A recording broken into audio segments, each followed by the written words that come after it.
everyone, and thank you. Welcome to the big show. I am your host, Jerk, and you all sound like a great audience today. How's everybody doing?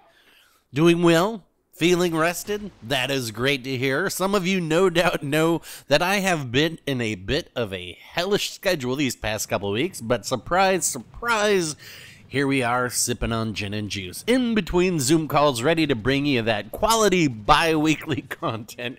And seeing as I have another Zoom call in about an hour, let's get today's guest out here. Ladies and gentlemen, put your hands together for the premium Tier 6 Pan-European Destroyer and the best ship this update.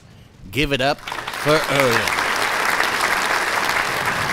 That's right, Öland. The Tech Tree Tier 8 WoW's PC ship squeezed into our Tier 6 for the low price of free, if you're a CC. But for everyone else, isn't it like, 60 bucks?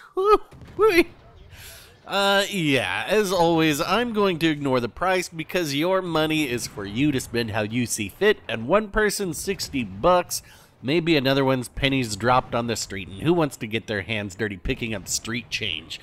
Anyway, if you are dropping stacks to get yourself a 3D battle boat, then you're going to need a commander and module to put on it.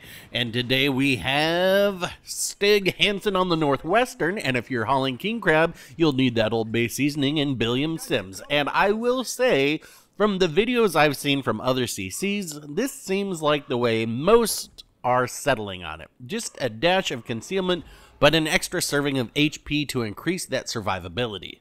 But Jerk, you say, who needs survivability when I can launch some Swedish fish and use smoke to disengage? Well, then you haven't been paying attention, friendo, because the Pan-Europeans don't get smoke, excusing Friesland, who is really Dutch anyway, and their torpedoes don't hit particularly hard. That said, Öland is easily just straight up better than the Skåne in every single way.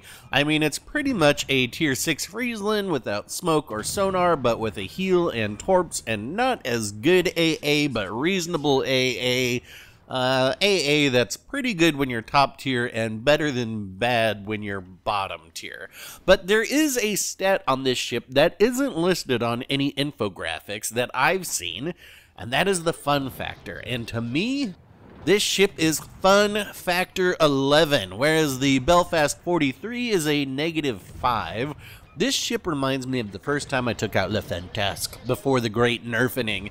If you enjoy constant action and you like to be able to support anyone in almost any situation, then this whole line, but especially this ship, it's pretty darn good. And I will tell you now, if the Oyster Gotland is like this, but just better in every single way, which seems to be how this line goes, well, I might just have a new most played Tier 7 ship when the next update drops next week. It's not next week? It's 3 weeks? Good God! Now, if you are new to this game, I will readily admit that this is probably not the ship or line of ships that you should start with. And the reason I say that is because I feel like these ships succeed in being support class ships, and knowing how to support and where to support from, at least in a successful way, takes experience. You need to know how to find crossfires, whether with guns or torps, where the common lanes are for ships to pass through, and have a pretty good sense of how the game is flowing a good 5 minutes ahead of actual time. And speaking of, at this point right now, I have a pretty good idea of what I'm going to need to do to make sure we win this match. Now, normally, you know, I don't particularly like to overload a side. I think it's bad practice, and I hate giving up the middle of the map when I spawn there. But this is one map where I think you can get away with it, but here's the deal. I went to the spot where my team wasn't. Sound familiar? And in doing so, I was able to take out the red Skåne, and now I'm going to take out the Fibuki, and at this point, once I get this cap flipped, there is no reason for me to stick around here. And that is a problem I see a lot of people have in this game, not realizing when it's time to go, and this is if they ever even realize that it's time to go. And the reason it is time for me to go is to stop the red team from flipping A, like I flip a table over when someone tells me they've switched my regular coffee for Folgers Crystals. How do I know they're going there? I don't, at least not for certain, but there is no need for me to chase a Weimar with the rest of my team, and should the red team come directly across, well, I'll still spot them. My twist and track will update eventually, and most importantly, if I were going to try and counter this all by going down to flip D, what does that accomplish? More XP for me, sure, but opening up the entire map for the Red Menace to do whatever they want. So back to A, I am going, and there we just saw our twist and track flip. Oh, I guess, okay, technically this is perception, or perceptive, whatever it's called. And I'm assuming, perhaps foolishly, but I'm assuming that this is a destroyer that's going to be heading up there. So I'm going to check and see what destroyers they have available, and having looked, I know that this ship can outgun any of them. But in fact, it looks like it may just be this Queen Elizabeth, or maybe, just maybe, there's a destroyer in front of them. Either way, what I'm trying to do right here is close the distance a little bit before dropping these torps, just because I like to have a few hundred meters to work with in case the Queen Elizabeth should turn out once these actually get spotted. But I do want to get those down as soon as possible, because I'm also looking at what potentially might be coming up from behind. And while that Queen Elizabeth passes behind the island in front of me, that's going to give me more time for my torpedoes to reload quite quickly and have another strike ready, because the name of the game with this ship is damage over time. If I can use my guns to get a fire and then get a flood, I can watch them flood out. If I can get a flood and they damage gun, I can get a fire and watch them burn out. Either way, it's win-win. That is how you play these particular ships, by getting the enemy to cycle their damage control. And I'm not upset with our carrier going in here to drop this Queen Elizabeth, even though that probably means that's going to make them turn and end up avoiding some of these torps. It's fine, so long as we can get that Queen Elizabeth to burn a damage control first, then I am happy, whether that's somebody else causing it or if that's going to be my torpedoes causing it, because as we can see now, they are ready. And just do a little course correction. This player doesn't seem like they're playing that wise, so we're going pretty much on the line. And now I'm turning back around to start to head towards the other cap. What is that, B? Right, because I need to flip that. I'm feeling fairly confident that there is no destroyer over here now, because our carrier would have spotted them when they flew over the Queen Elizabeth. So yeah, the Queen Elizabeth is on our cap for a few moments, but that doesn't look like that's going to be much of an issue, as all those Swedish fish are speeding directly towards it. I think we can actually look over and see, well, this is something you don't see every day, a devastating strike with a pan-European destroyer. All right, now our twist and track is over to the Helena. Now this could be a problem. I mean, it has the potential to be a problem, because a Helena versus an Öland, I mean, that doesn't seem like it would be a very fair fight. Basically, my thought process here is I'm going to drop these torps on the indicator, because I'm assuming this Helena is going to turn bow in to whatever ship's behind me. I think that's a Zara. So I'm going to go ahead and drop my torps here. And then I'm going to actually do the unthinkable and open up with my guns to try and engage them and get them to turn in. And watch what happens here. One of the strangest things I've seen in some times. A Helena that will not shoot at a destroyer, but that's okay. Let's watch how many fires I can get on this Helena for maximum lulls. There is one. I believe we're going to get another one right here. Yes, there is another one. And can we get... Yes, we do. So we have a triple fire on this Helena. I don't know when they burned their damage control. Maybe it was something when the friendly ship behind me shot at them. But when I saw these shells connect right here, I was feeling pretty good that we were going to get them to burn out. And so we've managed to keep A for us. And now, even though we're even on ships, I believe we're still down on points, so I need to go get the B cap finally, and I need my teammates to take out that Weimar.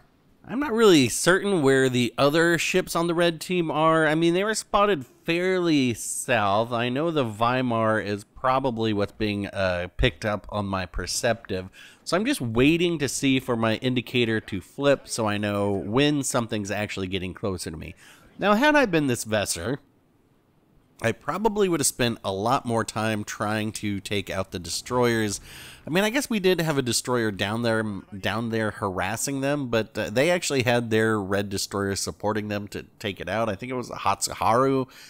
I don't know. I don't really know what's happened. I don't know if they've been kind of deplaned and are just trying to get some planes back, but here comes some. So I'm going to go ahead and use my defensive AA, and right now you're going to see me using terrain to kind of foil the plot of this carrier player. One, I'm going straight towards the terrain right there so that they have to drop their torpedoes as soon as possible. I use my defensive AA to shoot down all of their fleet, and I'm assuming that they're going to come back with another one, so you're going to see me make a beeline for this next island directly in front of me and use it to be able to prevent any more torpedo planes being able to drop on me, because really, torpedoes are the bane of destroyers' existence when it comes from German carriers. The bombs, I mean, they'll do a little damage, but you're only ever going to overpin, so it's not like it's going to be an insane amount of damage.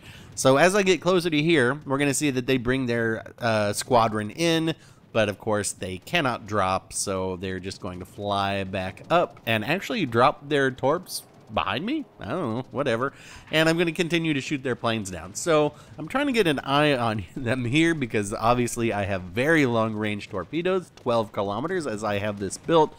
So if I can get them spotted, we can maybe get some torps out. We also see that our radio indicator is saying that the closest ship is over there, and that's going to be it. It's the Katsuki. And after I get a couple salvos off the Vesser, I was hoping to be able to get a fire just in case I can get a flood to flood them out. I'll switch my attention back to the Akatsuki. This is really the, the ship that we have to take out here. So, gonna duck into cover and start to flip this and kind of force these guys to come after me, right? I want them to play into the situation that I will succeed in. So, again, using cover here to be able to block the planes and use this AA to shoot the planes down. Yeah, they could potentially attack from a different angle, but I think I've pretty much deplaned them at this point because they've only been bringing over squadrons of 3 torpedo planes. So at least that's what I think is happening here.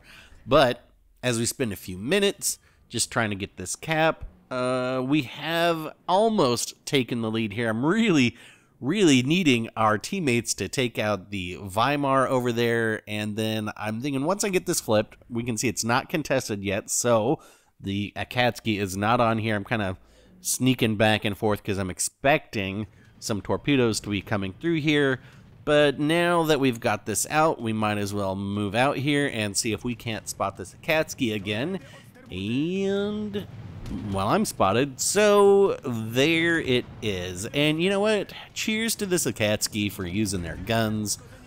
You may notice that I did not use my damage control there because I've got the speed to be able to get through there, and I'm waiting to hold my damage control until I really need it at this point. But, as it were, we're going to get Kraken 391 in the Öland right here, and I think we're going to be able to dodge these torps and, do a Miami Vice turnout here, and then we can give our team a that's how it's done and a good game. And you know who didn't have a good game? The carrier, because they disconnected after they lost. Boo.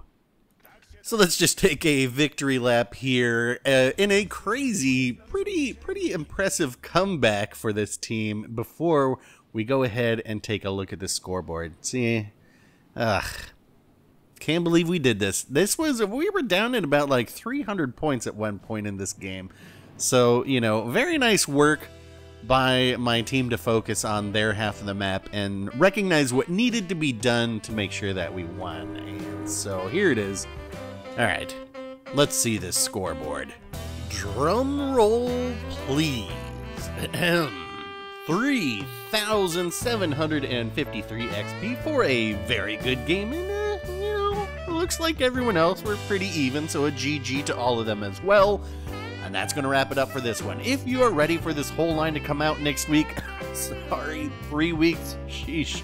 Give this video a like. If you think there are too many destroyers in a match as it is, give this video a dislike. Questions, comments, leave them down below. And to make sure you never miss an episode, scan the QR code that says subscribe with your mouse. Thanks for watching, folks. I will get back out there for another one, and we will talk then.